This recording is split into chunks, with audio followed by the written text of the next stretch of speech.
श्रीमन नारायण नारायण नारायण श्रीमन नारायण जगोदारायण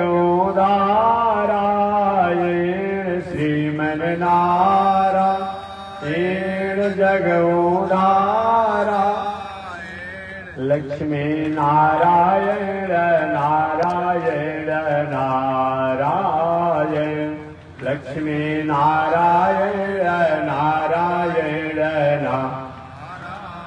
आग लगी आकाश में बरसन लगे अंगारो आग लगी आकाश में बरसन लगे संत नहीं होते जग में तो जल मरता संसार हो संत नहीं होते जग में तो जल मरता संसार श्रीमन नारायण नारायण नारायण श्रीमन नारायण नारायण लक्ष्मी नारायण नारायण नारायण लक्ष्मी नारायण नारायण नारायण तनी देखी रघुनाथ जी हमारे ओरिया तनी देखी रघुनाथ जी हमारे ओरिया तनी ताकी रघुनाथ जी हमारे ओरिया तनी ताकी रघुनाथ जी बगसर में आके रवा तड़का के मरनी बगसर में आके रवा तड़का के मर गौतम नारी अहिल्या के तरनी गौतम नारी अहिल्या के तर तन देखी रघुनाथ जी हमारी ओरिया तनी देखी रघुनाथ जी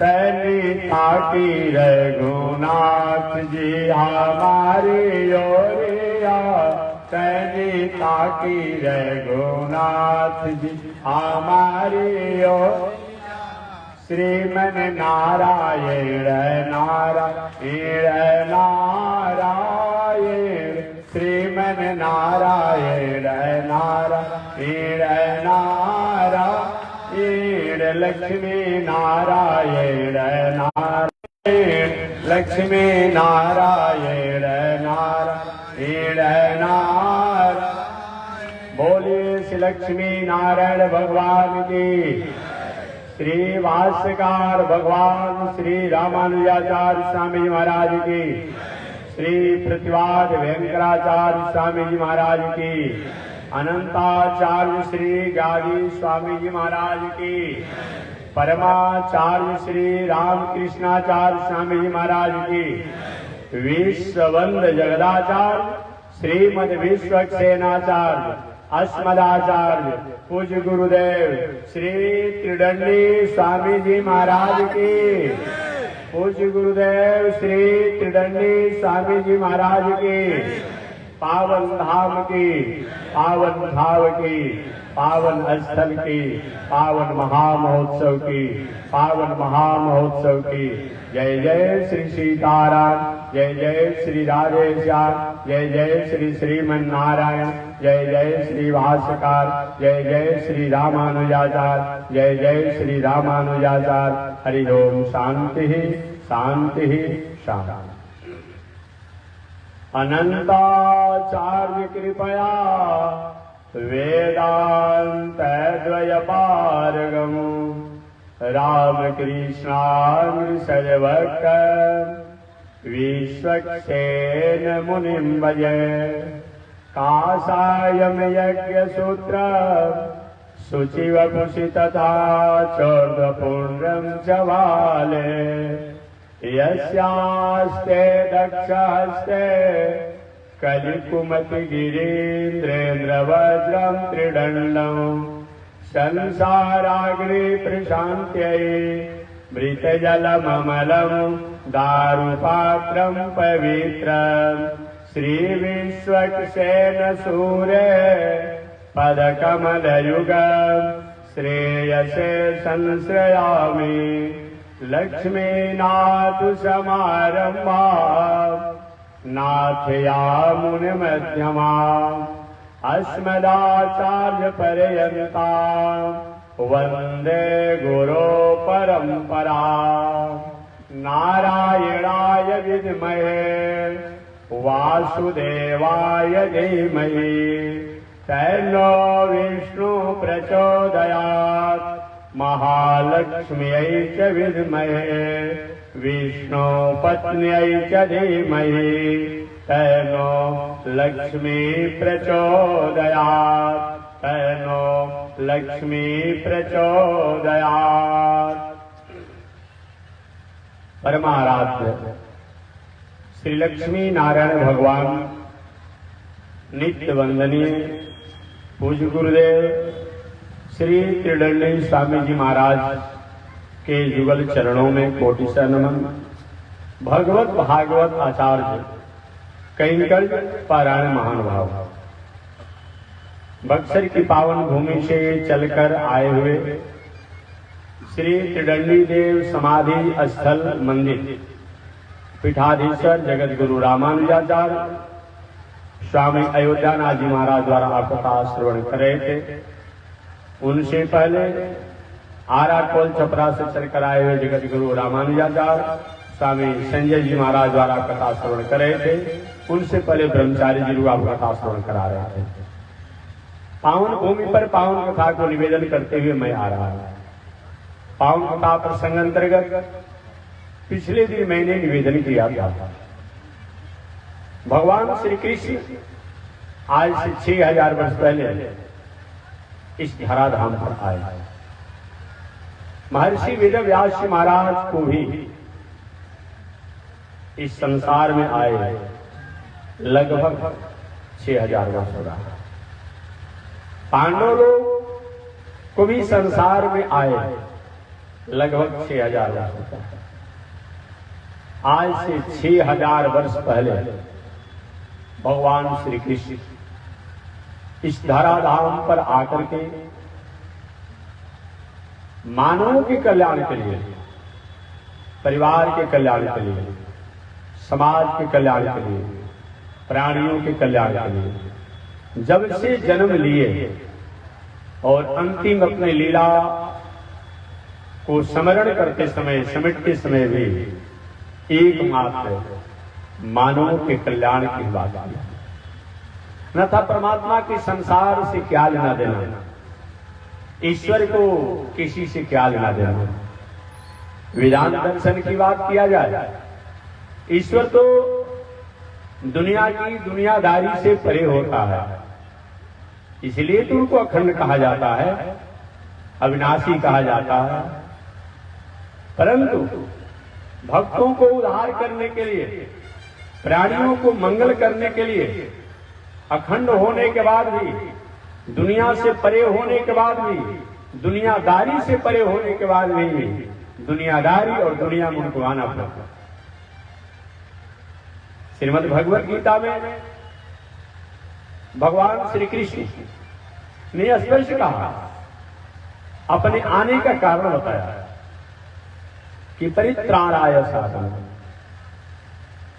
संत महापुरुषों के सत्कर्म, संस्कार, संस्कृति, मर्यादा की रक्षा के लिए ही मैं संसार में आता हूं। परित्राणाय का मतलब रक्षा।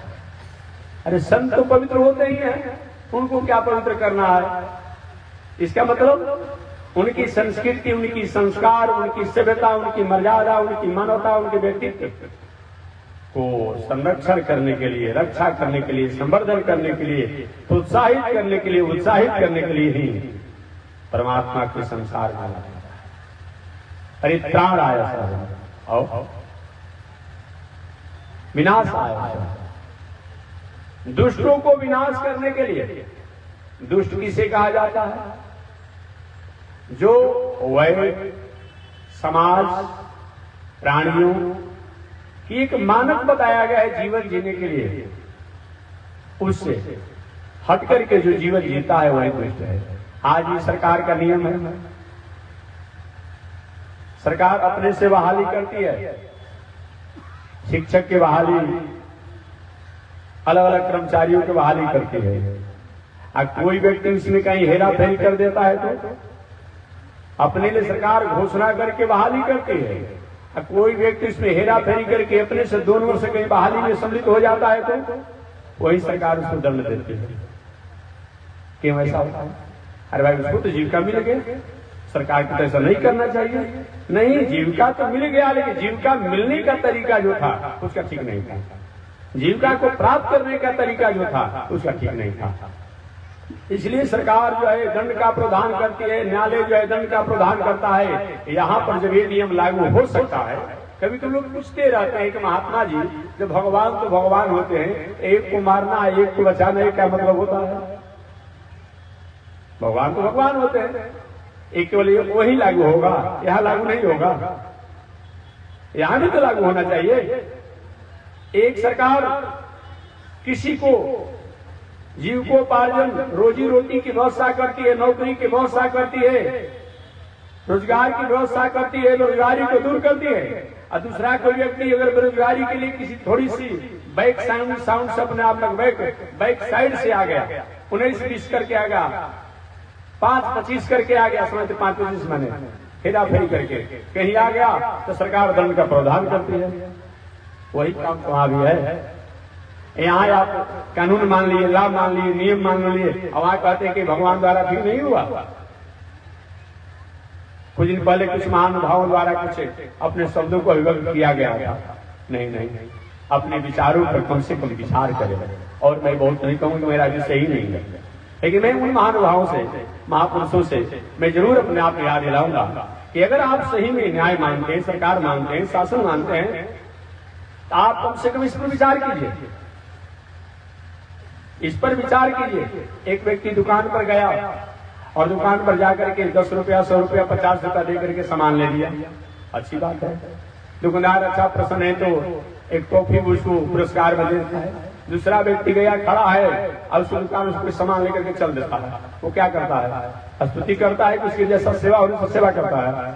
और कोई कहे भाई एक व्यक्ति को तुमने सामान दिया और वो व्यक्ति सब सामान तुम्हारा ले लिया, कौन बिगाड़ दिया? यहाँ पर ये नियम लागू हो सकता है, वहां नियम लागू नहीं होगा। तो कुछ महापुरुषों द्वारा अपना काम करिए ना भाई। आपका जो कार्य अपने कामों को कीजिए।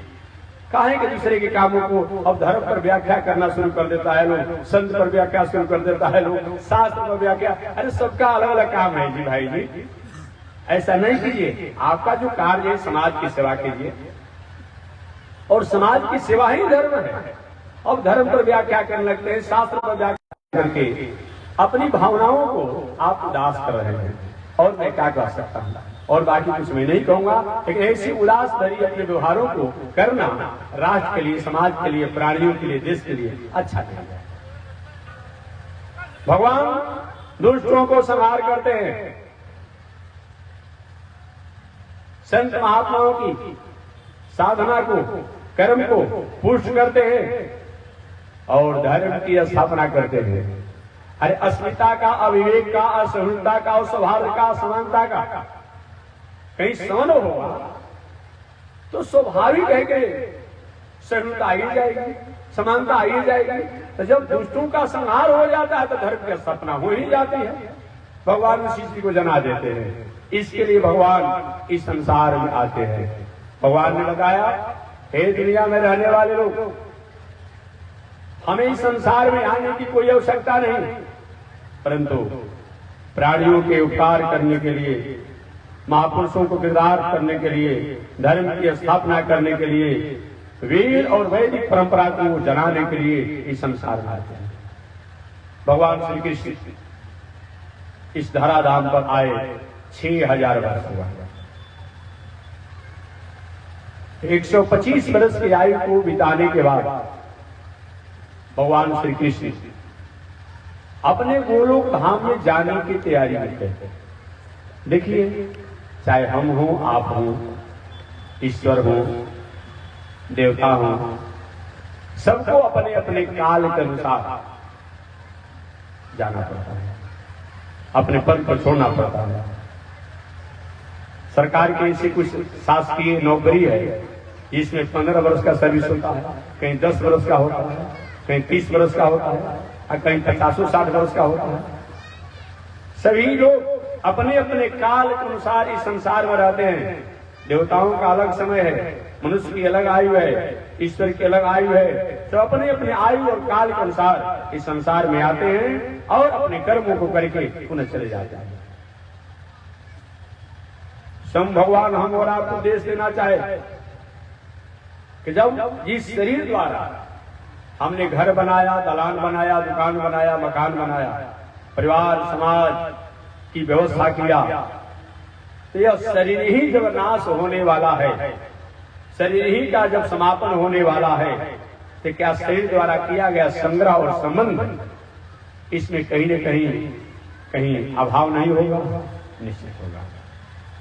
जिस शरीर द्वारा हमने मकान दलान दुकान बनाया, ये शरीर भी एक न एक दिन जाना है, नष्ट होना है, क्षीय होना है। तो क्या इस शरीर द्वारा किया गया साधन हो, संसाधन हो, व्यवस्था हो, वो भी कहीं न कहीं कमी बेसी होगा। ऐसा जानकर धीर पुरुष और वीर पुरुष होता है, जब तक पुरुषार्थ चलता है तब तक सत्कर्मों को करते रहता है। भगवान श्री कृष्ण 125 वर्ष की आयु को व्यतीत करके अपने गोलोक धाम जाने की तैयारी में थे। कभी कभी उनके परिवार में उलाहना भरी संवाद आते थे, संदेश आते थे। भगवान अपने परिवार के लोगों को समझाना भी चाहा। देखिए, भरसक तो चाहिए गृहस्थ आश्रम में, हर परिवार में किसी प्रकार का भटकाव हो रहा हो, अंतिम पल और अंतिम क्षण तक समझाने का और अच्छे मार्ग में लगाने का प्रयास करना चाहिए। परंतु हमारे प्रयास करने के बाद में अगर प्रशस्त मार्गों के अधिकारी नहीं हो पाता है परिवार, समाज, राष्ट्र, तो दैव इच्छा मान करके अपने गुरु से अलग हो जाना चाहिए। अगर संभव हो तो प्रयास करके उसका निस्तरण करना चाहिए, निवारण करना चाहिए। भगवान ने ही प्रयास किया। परिवार के लोगों का कुछ खान पान, उठन बैठन, रहन सहन, बोलचाल, संगत कुछ भटक गया था। भगवान ने अपने परिवार के लोगों को संबोधित करते हुए सुधर्मा नाम की सभा में, जैसे हम लोग का एक प्रवचन पंडाल है, सुधर्मा नाम की सभा में कहा, हे महानुभाव, हे प्रिय बंधु बांधव, हे प्रिय पुत्रों, जीवन में 5 साधन आ जाए और 5 साधनों का उपयोग विवेक से न किया जाए तो जीवन में प्राप्त 5 साधन द्वारा अनर्थ होता है। ये कथा कल ही मैंने बताया था। वो 5 साधन कौन कौन है?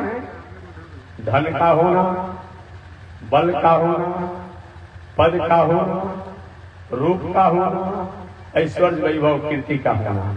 अगर इसमें एक भी साधन आ जाए, इसका उपयोग अगर विवेक से न किया जाए तो वह चाहे धन हो, बल हो, पद हो, रूप वैभव हो, ऐश्वर्य कीर्ति हो, इसके द्वारा अनर्थ हम करते हैं, अनर्थ कराते हैं। भगवान ने कहा द्वारिकापुरी में धन की कमी नहीं है। संपूर्ण द्वारिका जो है स्वर्णमयी पुरी है। द्वार से लेके, दलान से लेकर के, दीवार से लेके, चौकट से लेके, केवाड़ी से लेकर, छत से लेकर के सब सोना से ही मढ़ा गया है। क्या किसी के पास धन होगा जी?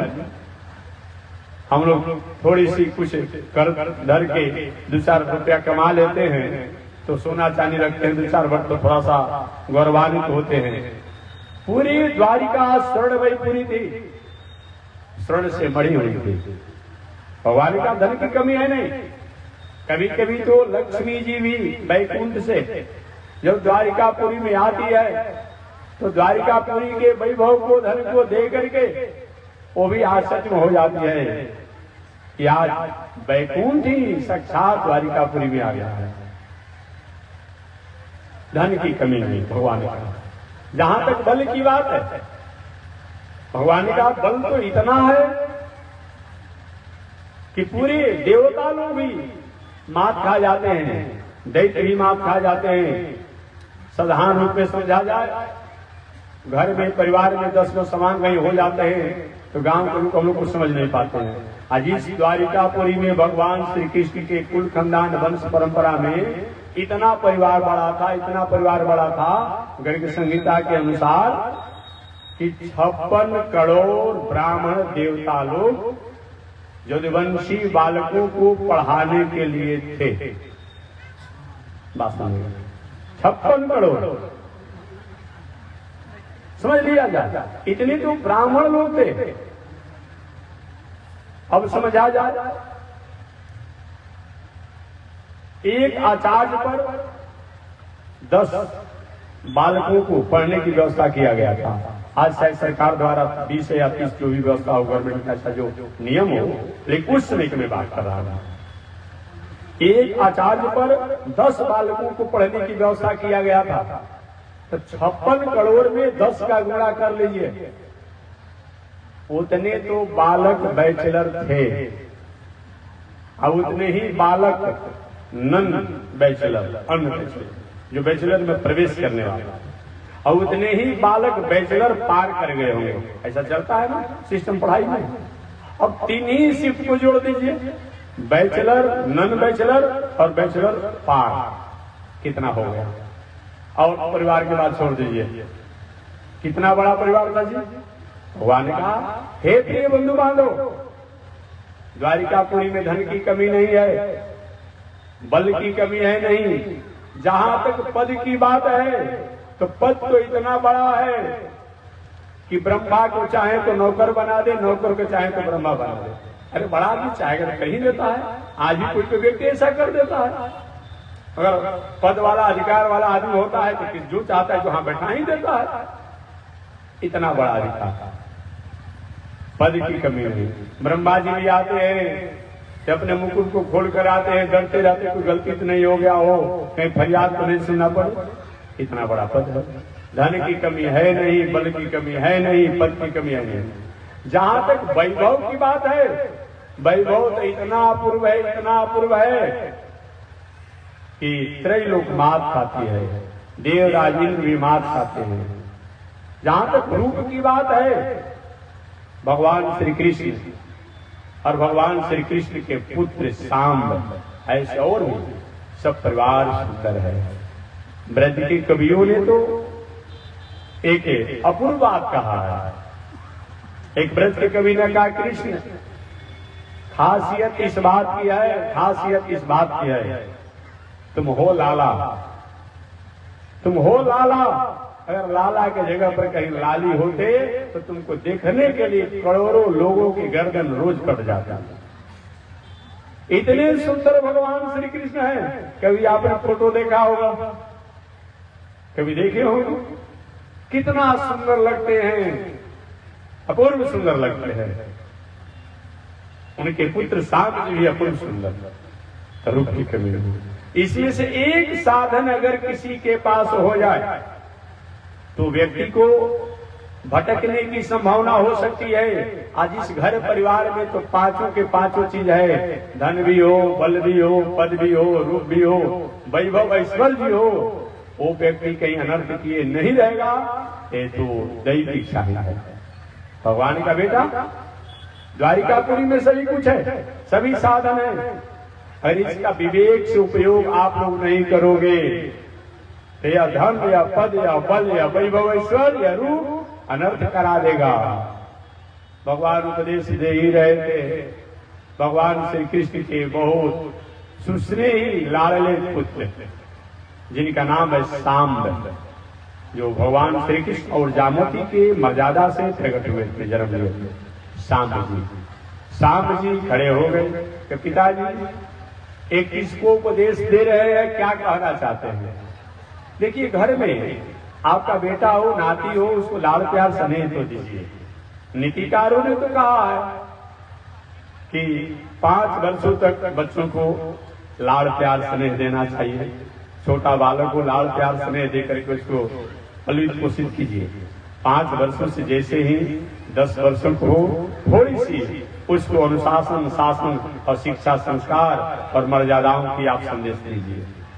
10 वर्षों से जे भी 15 वर्षों की अवस्था में हो जाए तो उसको धीरे धीरे शिक्षा में विशेष अपने आप में प्रवेश कराइए। और 15 वर्षों से 25 वर्षों की अवस्था में तो उसको शिक्षा में पुष्ट कीजिए। अब 25 वर्षों के बाद जब हो जाए तो अपने मित्र जैसा व्यवहार कीजिए। आपका ही बेटा क्यों हो, न तो जवाब सवाल होने लगे। अब लोग करते क्या है, शुरू में तो लाड़ प्यार स्नेह दिया, आज जब उम्र में हो जाता है, युवावस्था को प्राप्त करता है, अनुशासन नहीं मानता है, कहते कि हमारा बेटा तो अनुशासन में नहीं है। अरे जब अनुशासन की शिक्षा देनी चाहिए तब तो आपने दिया नहीं, उसमें तो छोड़ दिया। और जब अब अनुशासन की शिक्षा देकर क्या करेंगे, नीतिकारों ने भी कहा। भगवान श्री कृष्ण श्री श्याम जी का पिताजी आप कहना क्या चाहते हैं? भगवान का बेटा मैं कहना यही चाहता हूँ, कभी कभी घर में उलाहना आ जा रही है, परिवार में उलाहना आ जा रही है, द्वारिका पर उलाहना आ जा रही है, तुम लोग संत महात्माओं को भी पूछे उनके साथ हंसी मजाक कर देते हो, धर्म के प्रति थोड़ी सी उदासी हो जाती है। ऐसा नहीं होना चाहिए। याद रखो, मैं स्वयं ब्रह्म होकर के, ईश्वर होकर के, समर्थवान होने के बाद भी अगर तुम्हारे द्वारा कोई चूक होती है मैं तुम्हारी रक्षा नहीं कर पाऊंगा। कुछ बालक सुने, कुछ बालक नहीं सुने, कुछ बालक ने यकीन किया, कुछ नहीं किया। और कुछ लोगों ने तो कहा पिताजी इसी तरह बोलते रहते हैं, कोई बात नहीं। देखिए घर में जब थोड़ी सी उम्र हो जाती है अभिभावकों की, कितना भी अच्छा बात कहिए ना तो जो युवावस्था वाले हैं उनको अच्छा नहीं लगता है, ये जान लेगा, नहीं लगता है। अब बहुत कुछ अनुशासन की बात करेंगे, समझाएंगे, चाहे भले ही डॉक्टर द्वारा आपको सर्टिफिकेट नहीं मिला हो, लेकिन यही कि पिताजी का दिमाग हल्का हो गया है। अब हल्का मतलब समझते हैं, यही सर्टिफिकेट मिलेगा, यही सर्टिफिकेट मिलेगा। ऐसा नौबत ना आवे। धीरे धीरे 50 वर्ष से ऊपर की जब हो जाइए, हमेशा मैं कहता हूँ 50 वर्ष से ऊपर के जब हो जाइए, 51, 52, 53, 54, 55, 56, 57, 58, 59, तो धीरे धीरे वन की तरफ याद कीजिए। वन माने क्या होता है? अपनी जिम्मेवारी धीरे धीरे परिवार को देने लगी। वन माने जंगल में जाने की बात नहीं करे कि जहां पर सिंह का जंगल हो जाकर गुफा में बैठे रहे। ये वन माने नहीं, शांति का वन, परोपकार का वन, दया का वन, सरलता का वन, सहजता का वन, कोमलता का वन, त्याग का वन, वैराग का वन, सदाचार का वन, सौहार्द का वन, इस वन में रहिए। वो वन में तो कभी कभी तीर्थ करने के लिए बद्रिकाश्रम चले जाइए और जहां जाना हो चले जाइए, इस वन में रहने की बात आती है। और ऐसे अगर नहीं करेंगे तो जो भी साथ आएगा तो बस लोग कहना शुरू कर देंगे। ऐसा नौबत मत आए। हमेशा मैं महानुभावों से कहा करता हूँ, अभिभावकों से कहा करता हूँ, देखिए अब हो गए 80 वर्ष के, और डांडा में अजरे में चाबी बांध कर चलते हैं। किसके लिए? किसके लिए बताइए? और वो बार बार देखेगा आपका नाती, आपका बेटे का चाबी बांध कर चलते हैं ना, अरे उसी के लिए टाइम दे रहे हैं, मर रहे हैं। ऐसा नौबत ना आवे। धीरे धीरे जीमा देते जाइए। बनाना होगा बनाएगा, बिगाड़ना होगा बिगाड़ेगा। आप समझाइए बुझाइए। जब तक हमको बनाना था हमने बनाया, ये होना चाहिए। भगवान श्री कृष्ण ने अपने पुत्रों को समझाया, बेटा देखो कभी कभी हमारे द्वारिकापुरी में तुम लोग के प्रति उलाहना आ जाती है, इस पर विचार करो। और कोई तो नहीं बोला, लेकिन भगवान श्री कृष्ण का लाडला बेटा सांब ने कहा पिताजी तो आप कहना क्या चाहते हैं? कि बेटा मैं कहना यही चाहता हूं कि अगर ये साधन होने के बाद विवेक से विचार करके ये धन को, बल को, पद को उपयोग नहीं किया जाएगा तो चाहे स्वयं ईश्वर ही क्यों न हो, देवता ही क्यों न हो, कोई भी रक्षा नहीं कर पाएगा। आगे शाम जी ने पूछा पिताजी विवेक भ्रष्ट क्यों होता है? इस विवेक भ्रष्ट होने के कारण हमारे जीवन में प्राप्त साधन जो हैं वो हमारे द्वारा अनर्थ करा देते हैं।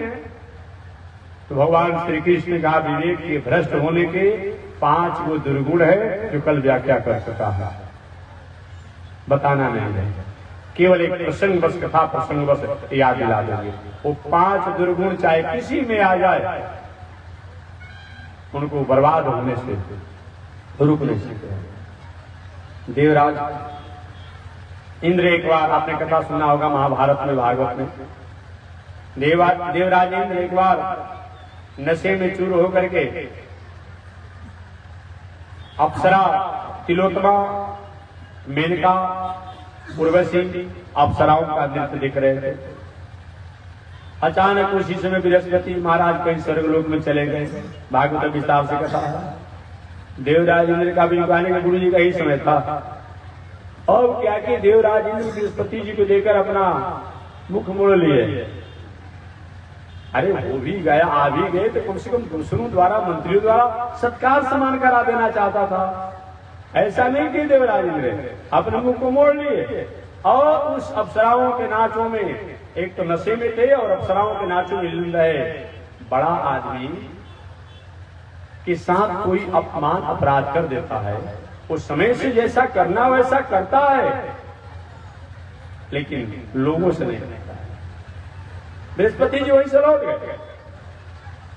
इधर जब नशा उतरा, देवराज इंद्र का, अरे गुरु जी तो नाराज हो गए। इधर दैत्यों के पुरोहित शुक्राचार्य जी को पता चला कि देवताओं के आचार्य जो है नाराज हो गए हैं देवराज इंद्र से। जजमान चेला, अब देवलोक पर चढ़ाई करो, तुम्हारा मंगल होगा। शुक्राचार्य ने आदेश दिया, दैत्य जो है, राक्षस जो है, क्या कि स्वर्ग पर चढ़ाई कर दिए।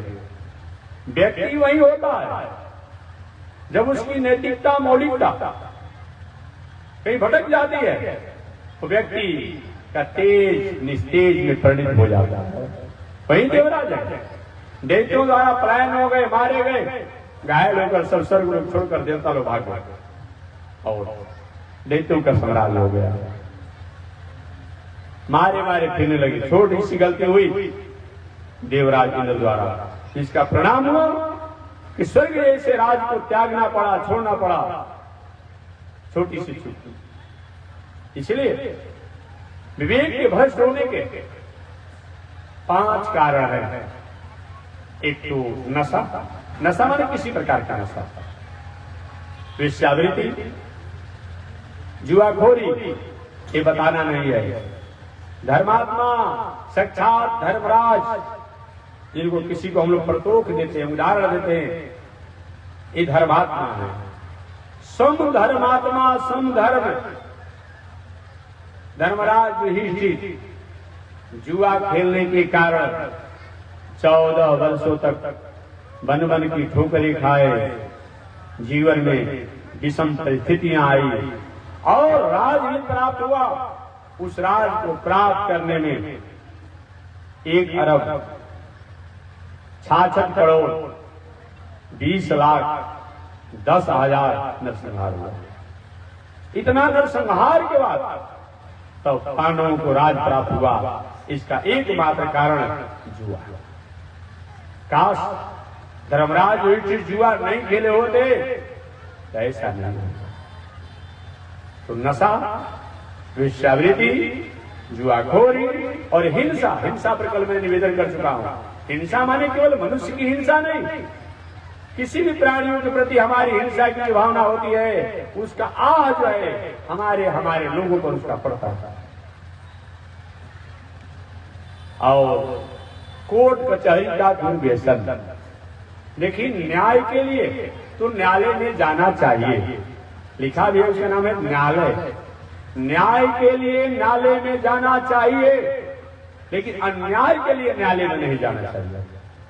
आप जानते हैं कि अमुक व्यक्ति का खेत है, खलिहान है, मकान है, दलान है, दुकान है, आपने भरम में डाल करके गलत तरीका से करके 19 पास करके और उसका जमीन लिखवा लिया, उसका घर लिखवा लिया, उसका खलिहान लिखवा लिया और केस लड़ रहे हैं। अन्याय के लिए न्यायालय में मत जाइए, न्याय के लिए न्यायालय में जाइए। इसलिए ये दुर्व्यसन दूसरों को होता है, कहीं किसी प्रकार का झगड़ालू जो चीज होता है कमा लेते हैं, केस लड़ते रहते, होगा होगा नहीं होता, क्या बिगड़ रहा है, इसका दुर्व्यसन।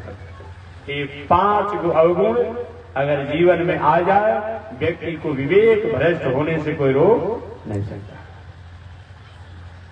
भगवान श्री कृष्ण उपदेश दे ही रहे थे, शाम जी ने कहा पिताजी ये 5 को दुर्गुण न जीवन में आवे, अविवेक पवित्र रहे, और साधन जो हमारे पास है वो भी सुरक्षित बना रहे, इसके लिए कोई उपाय है क्या? भगवान ने कहा बेटा उपाय है। वो कौन सा उपाय है?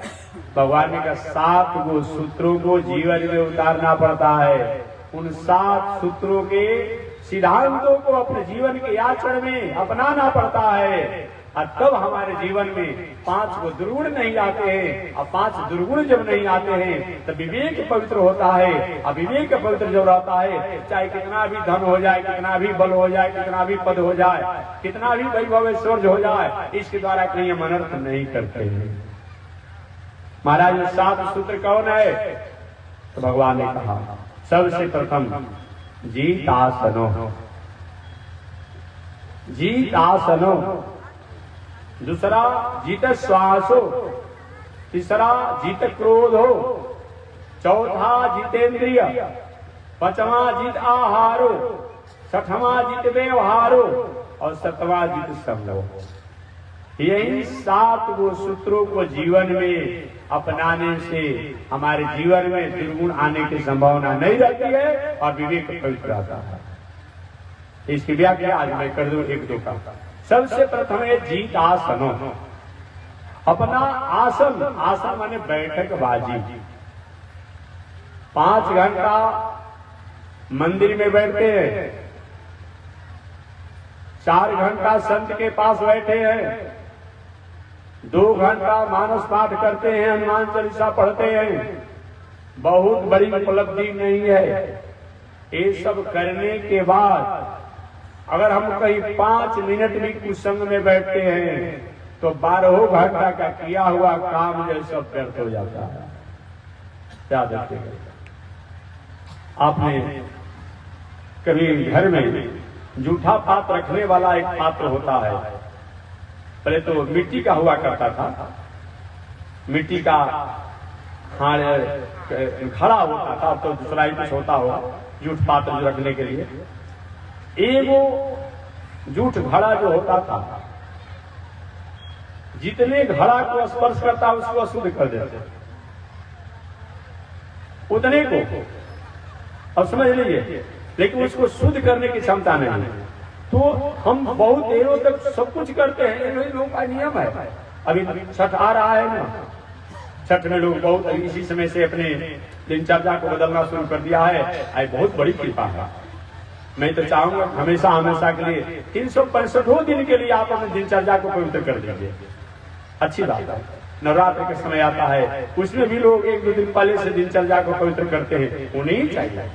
शिवरात्रि का समय आता है, उसमें भी लोग थोड़ी समय दिनचर्या को बदल देते हैं, अच्छी बात है। लेकिन उसके बाद जो आपकी दिनचर्याएं जो भटक जाती है, जिसको उल्टा खाने का, उल्टा पीने का, उल्टा बैठने का, उल्टा रहने का जो है, अगर ऐसा सुधार नहीं होता है तो कोई भी पूजा पाठ करने का हमारे जीवन में कोई मतलब नहीं होता। ये तो काम उसी तरह से हुआ जैसे कोई व्यक्ति सुबह सुबह जग करके 4 बजे और पैदल चला गया बक्सर कांवर लेकर के कि गंगा जल लेकर के आएंगे और उसी से सूर्य नारायण को अर्घ छठ में देंगे।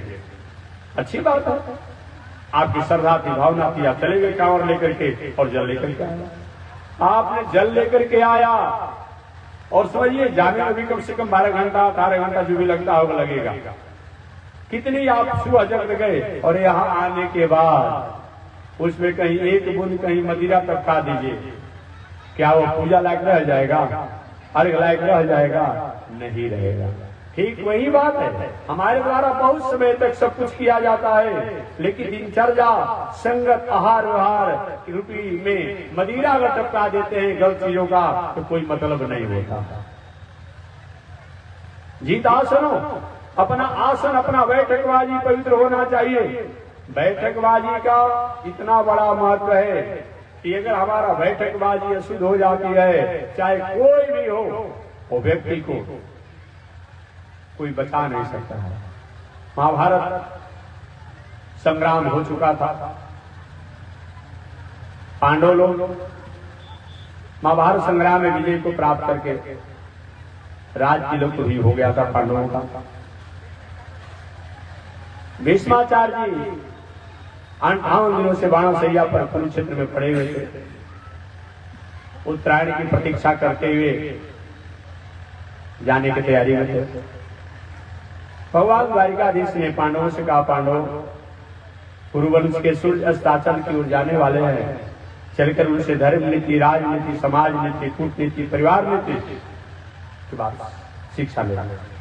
पांडव लोग कुरुक्षेत्र में गए। कुरुक्षेत्र में जाने के बाद भीष्माचार्य ने समाज नीति की बात कहा, कूटनीति की बात कहा, परिवार नीति की बात कहा, राजनीति की बात कहा, कूटनीति की बात कहा और उपदेश देते देते कहे, बेटा पांडव, व्यक्ति को कभी भी कर्म का त्याग नहीं करना चाहिए। कर्म करने के बाद भी अगर हमें नहीं सफलता मिलती है, फिर भी कर्म का त्याग नहीं करना चाहिए। कुछ लोग कहते हैं क्या कर्म का मतलब है जब कर्म करने से सफलता नहीं मिलती है। अच्छा ये बताइए, आपको सर्दी बुखार खांसी हुआ हो, कहीं दवा आप खा रहे हैं और दवा खाने से कहीं सर्दी खांसी बुखार नहीं ठीक हो रहा है, तो क्या सल्फास की गोली खाएंगे, कैलोरी का शीशी पिएंगे? बताइए। नहीं, चाहे सर्दी खांसी बुखार नहीं भी ठीक होता हो तो दवा ही खाएंगे, दवा बदल करके खाएंगे, लेकिन सल्फास की गोली नहीं खाएंगे, कैलोरी का शीशी नहीं पिएंगे।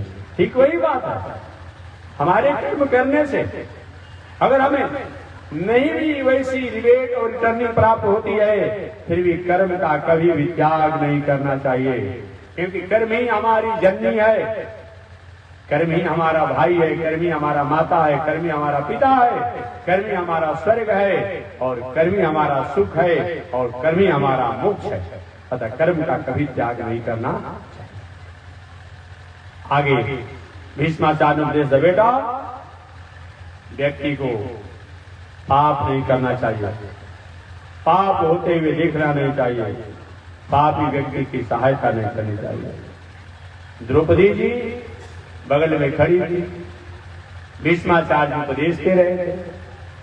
अचानक द्रौपदी को अपनी घटनाओं पर याद आ गया, आज बाबा लंबी चौड़ी फिलॉसफी दे रहे हैं, पाप नहीं करना चाहिए, पाप होते हुए देखना नहीं चाहिए, पापी की सहायता नहीं करनी चाहिए। यही दादा भीष्माचार्य है, ये कोई समान नहीं। इसमें दुर्योधन द्वारा ललकारा जा रहा था, दुशासन द्वारा मुझे अपने ही सभा में और मुझे बेइज्जत किया जा रहा था, मुझे वस्त्राभाव में यानी निर्वस्त्र किया जा रहा था। एक बार दादा भीष्माचार्य गांठ दिए होते, खबरदार दुर्योधन, ऐसा अगर होगा तो मेरे से कोई अपने आप में खतरनाक नहीं होगा, ठीक नहीं होगा। एक बार हमने उठा करके इशारा कर दिए होते कि अगर ऐसा होता है तो मेरे से कुछ खराब नहीं होगा। मजाल थी दुर्योधन की, दुशासन की? नहीं, उस सभा में थे भीष्माचार्य जी, द्रौपदी पुकारा रही, दादाजी आखिर क्या हो रहा है? अपने ही सभा में अपने बहू को इस तरह से निर्वस्त्र किया जा रहा है, वस्त्राभाव में किया जा रहा है। यहाँ पर पांडव लोग हैं, दुर्योधन है, दुशासन है, आप हैं, कृपाचार्य है, भीष्मा द्रोणाचार्य हैं, सब लोग हैं। ये क्या हो रहा है? कोई भी नहीं बोला, कोई भी नहीं बोला। द्रौपदी ने कहा नहीं, उस घटना को याद करके कि आज बाबा बाणसैया पर पड़े हैं तो उच्च कोटि के दर्शन शास्त्र की बात बोल रहे हैं। उस समय इनका बुद्धि कहाँ चला गया था, कहाँ बुद्धि चला गया था, कहाँ ज्ञान चला गया था? ये याद करके हंस दिया, मन मुस्का दिया। भीष्माचार्य इसी तरह बाणसैया पर पड़े हुए थे। अचानक भीष्माचार्य की दृष्टि द्रौपदी पर पड़ी। द्रौपदी हंस रही है, भीष्माचार्य अवाक हो गए, आश्चर्य हो गए। अरे भीष्माचार्य जब बोलता है तो देवता भी कान खोल के सुनते हैं। आज 58 दिनों से मैं बाणसैया पर पड़ा हूं। 58 दिनों से मैंने जल भी नहीं पान सेवन किया है, भोजन भी सेवन नहीं किया है। इसी तरह मैं वायु का जीवन जी रहा हूं और मैं उपदेश दे रहा हूं और द्रौपदी हंस रही है। क्या बात है? भीष्माचार्य का बेटी द्रौपदी किधर आओ। बाबा आज्ञा। अरे बेटी, मैं उपदेश दे रहा हूं और तुम हंस रही हो, क्या बात है? द्रौपदी ने विचार किया अगर कोई बात कह देंगे मरने का समय है तो उस बातों को लेकर के मर जाएंगे, अच्छा नहीं होगा। बाबा कोई बात नहीं, इसी तरह हंसी आगे हमको।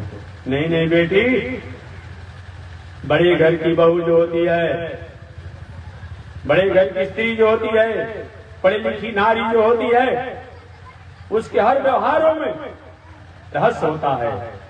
तुमको तो बताना पड़ेगा, आखिर तुमने हंसा क्यों? नहीं बाबा कोई बात नहीं, इसी तरह हंसी आ गई। भीष्माचार्य का बेटी सुनो, अगर तुम अपने हंसी का कारण नहीं बताओगी तो भीष्माचार्य को तुम्हारे हंसी के कारण जानने के लिए अगला जन्म लेना पड़ेगा। ऐसा हमें कष्ट में संकट में मत डालो, बताओ तुमने हंसा क्या? तब द्रौपदी ने कहा बाबा हंसी तो हम किस लिए आ गई?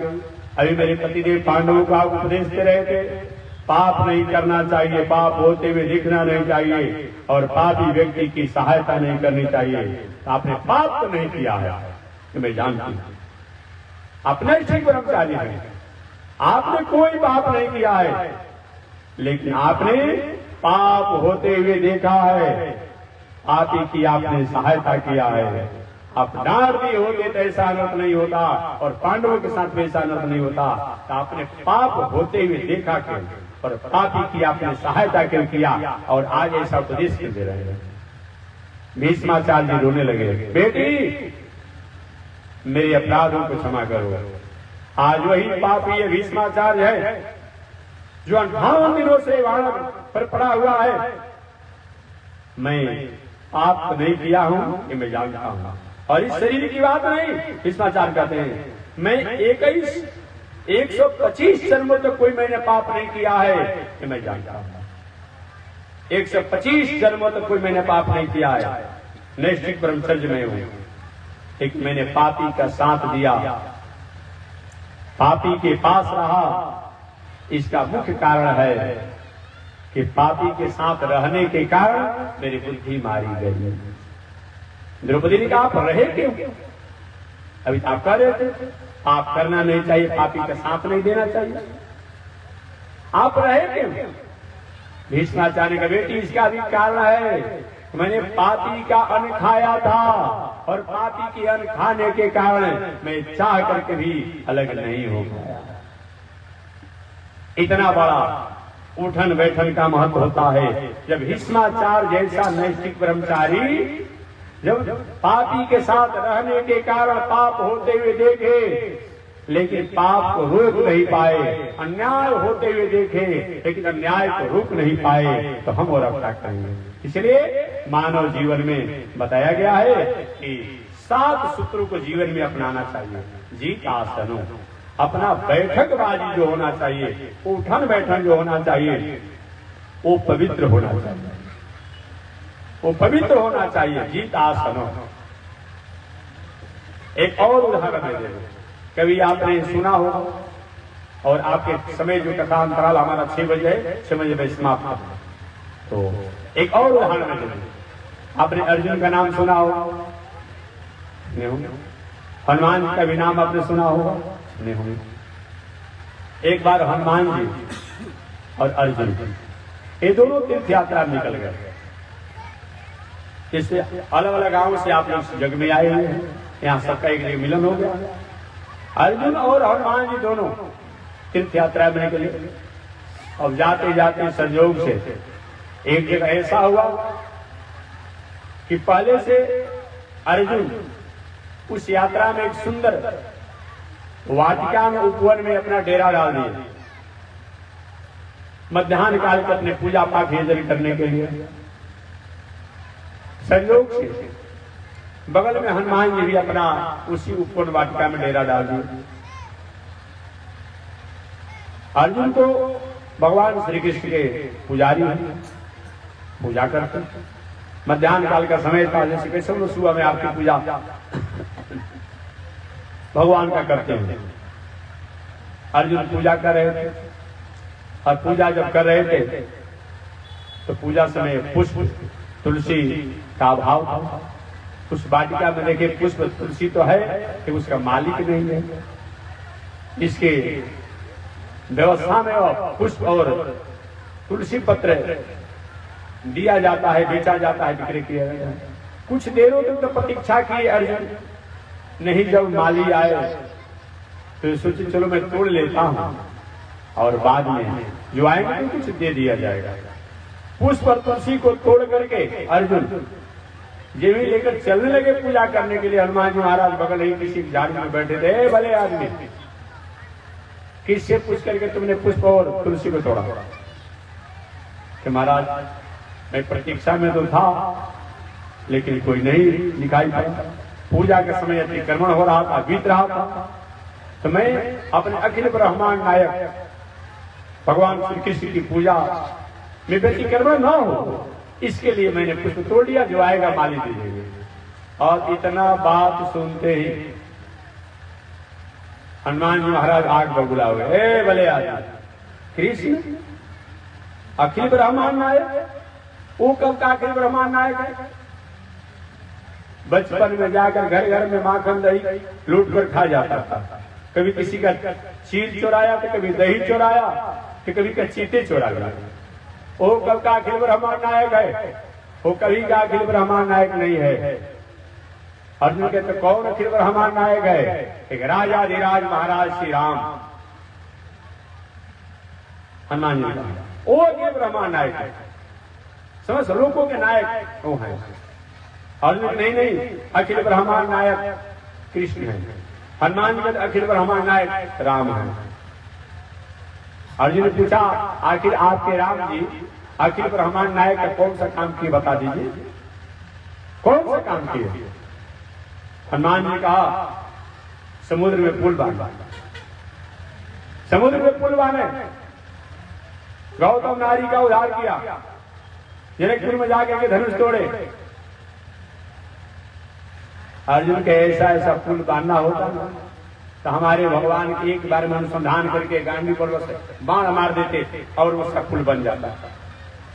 इतने बांदर भालुओं को लेकर के एक पुल बांधा गया था। बहुत कहते हैं पुल बांधना, कितने बांदर भालुओं को परेशान किया गया। वैसे पुल को तो मैं एक बार में अपने धनुष द्वारा बांध देता। हनुमान जी महाराज ने कहा ऐसे लोगों को पुरुष पुल पर चढ़ना था नहीं, जैसा पुल था वैसा मैं बांध देता। तो ठीक है, चलिए दिखा दीजिए। तो चलिए अब हो गया अपना आप कहा सुन। अब हनुमान जी और अर्जुन, हनुमान जी ने कहा कि अगर आप वैसा पुल बना देंगे तो मैं उसको तोड़ दूंगा। तो ठीक है, चलिए। हनुमान जी और अर्जुन दोनों समुद्र के किनारा पर चले गए और समुद्र किनारा जा करके अर्जुन ने कहा है प्रभु मैंने जीवन में आपसे कुछ मांगा नहीं है, प्रार्थना की, मैंने जीवन में आपसे कुछ मांगा नहीं है, आपने दिया तो हमें अपना शिष्य भी बना लिया। महाभारत संग्राम में आपने कृपा भी किया, समय से आप संरक्षण करते रहे, लेकिन मैंने आपसे कुछ मांगा नहीं है। आज मैं मांगता हूं कि जैसा त्रेता युग में राम द्वारा पुल बना था वैसा ही पुल मेरे बाणों द्वारा बनना चाहिए। भगवान श्री कृष्ण को अनुसंधान करके अर्जुन बाण छोड़े, आज सही में जैसा त्रेता युग में पुल था वैसा पुल बन करके समुद्र में तैयार हो। अब तो हनुमान जी कहे सही में इसके भगवान अखिल ब्रह्मांड नायक, वैसा पुल बना दिया। अब हनुमान जी महाराज भगवान श्री राम से प्रार्थना करते हे प्रभु आज तक मैंने कुछ मांगा नहीं, अष्ट सिद्धि नवनिधि के दाता असबर दीन ही जानकी माता ने तो अष्ट सिद्धियों को दे दिया है, निधियों को दे दिया है। आज लोग तो सिद्धि कर रहा है, ये करने का चीज है। हनुमान जी क्या कहते हैं?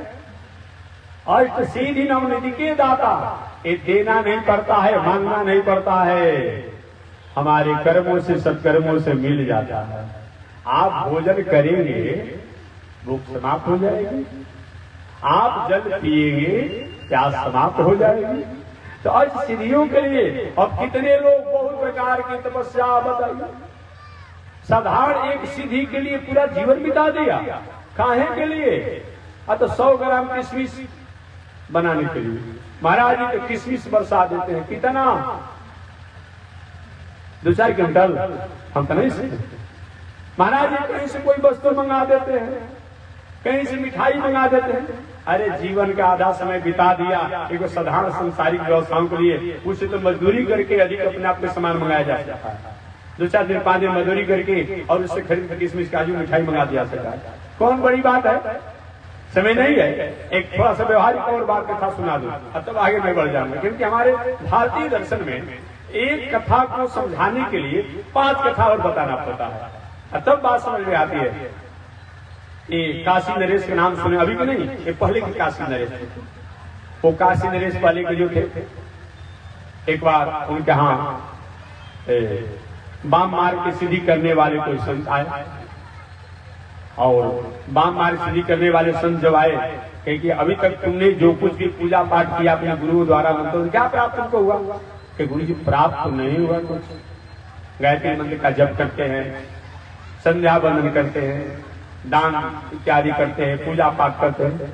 क्योंकि सुनो, मैं रात भर 12 घंटा में तुम्हें सिद्धि करा करके और तुम्हें अपने इष्ट आराध द्वारा जो चाहोगे वो मैं प्राप्त करा दूंगा।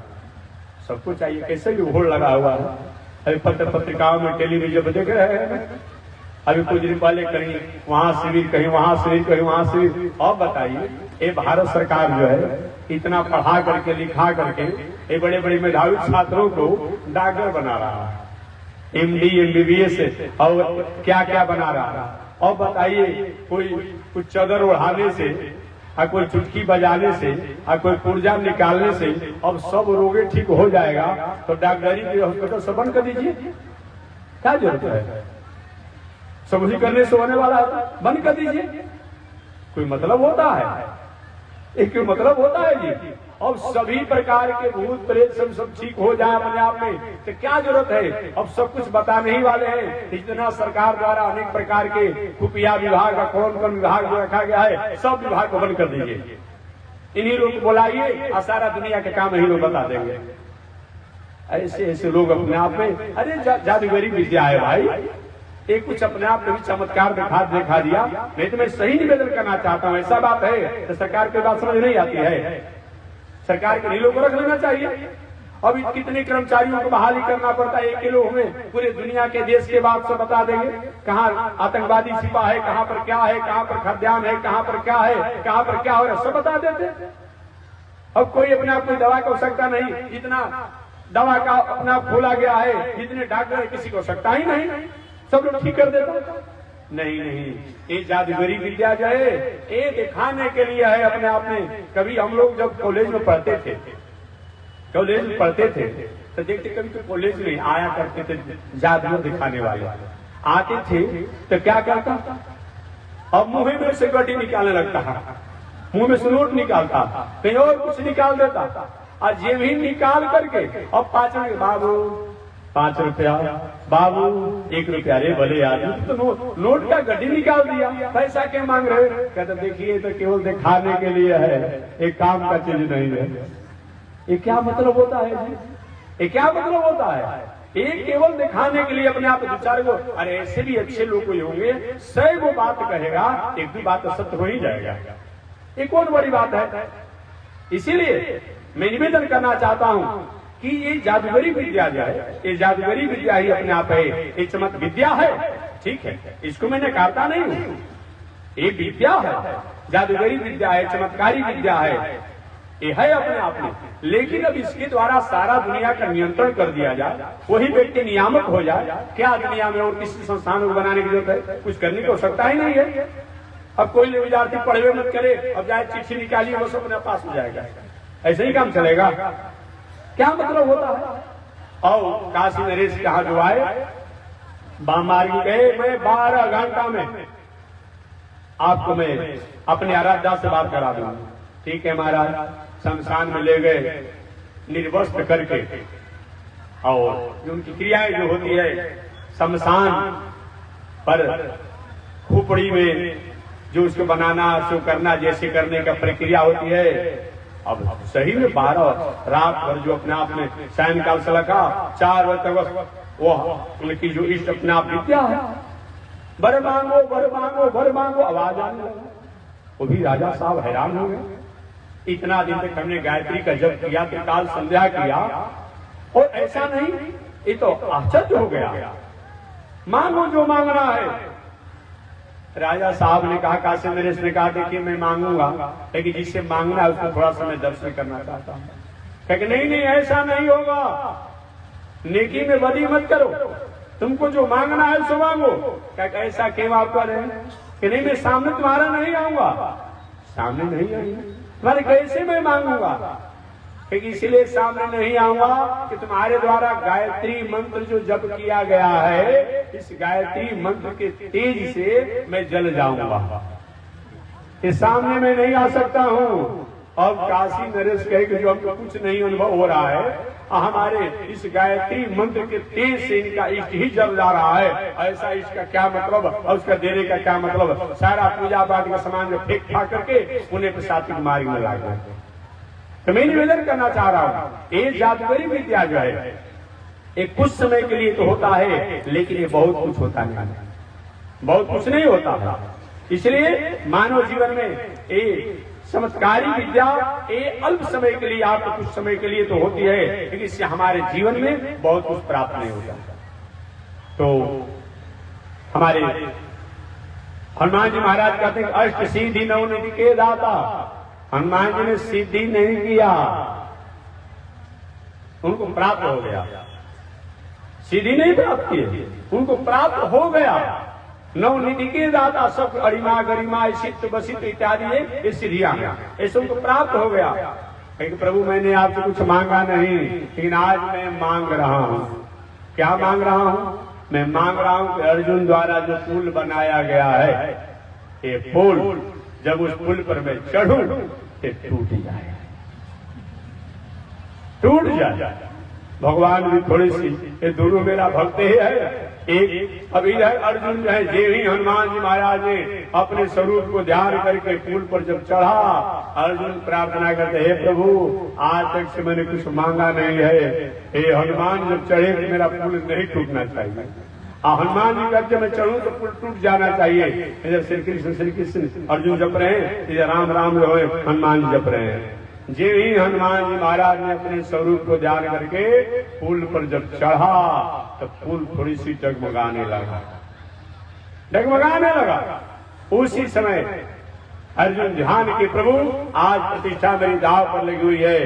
और दूसरी बार यही हनुमान जी ने उस पुल पर अपना बल आजमाया, अब पुल थोड़ी सी अपने आप धसा और भगवान वहीं पर प्रकट हो गए। और प्रकट होकर कहते हैं, हे हनुमान, हे अर्जुन, राम में कृष्ण में कोई अंतर नहीं है। राम और कृष्ण में कोई अंतर नहीं है।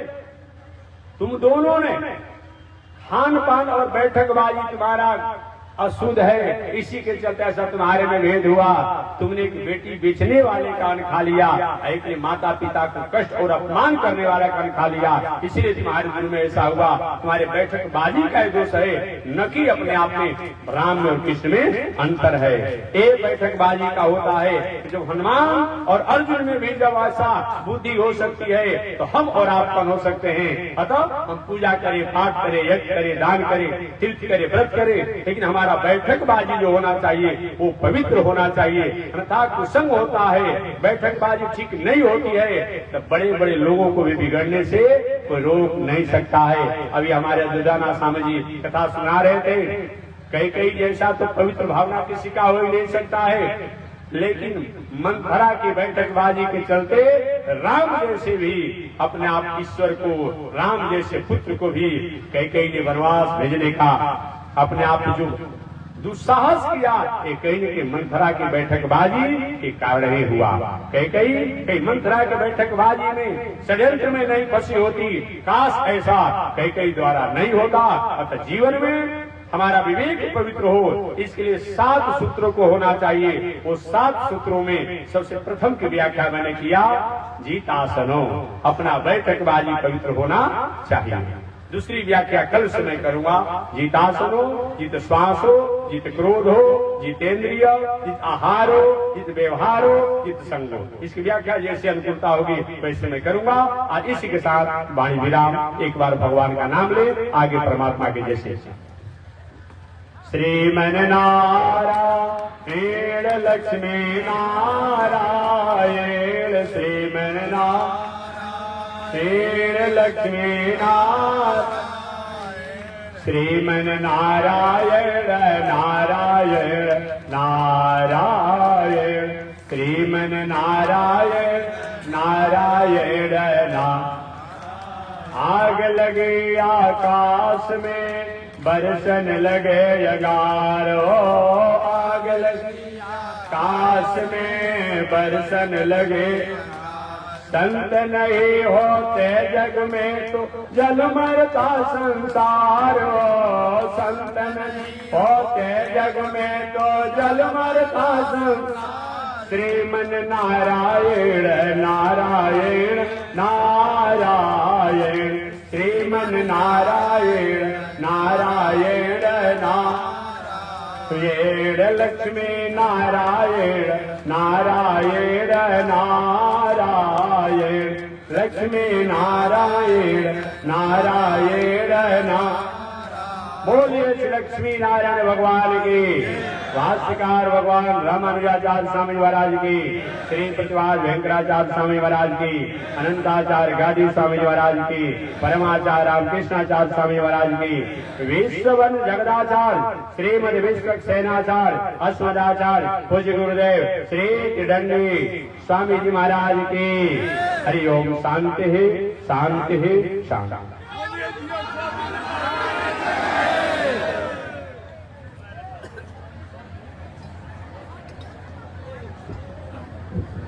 ओम चंद्रमा मनसो जात, चक्षो सूर्यो अजायत, श्रोत्राद्वायुष प्राण समुखादिविरजायत। श्रीसते लक्ष्मी शवतनया पौरात्रे पार्श्वे, नक्षत्राणि रूपमस्मिनो व्यातम् ईश्वरिकाणा मुमयि घाण, सर्वलोकं मयि घाण। श्री लक्ष्मी नारायण भगवान की जय। हरि ओम। शांति शांति शांति।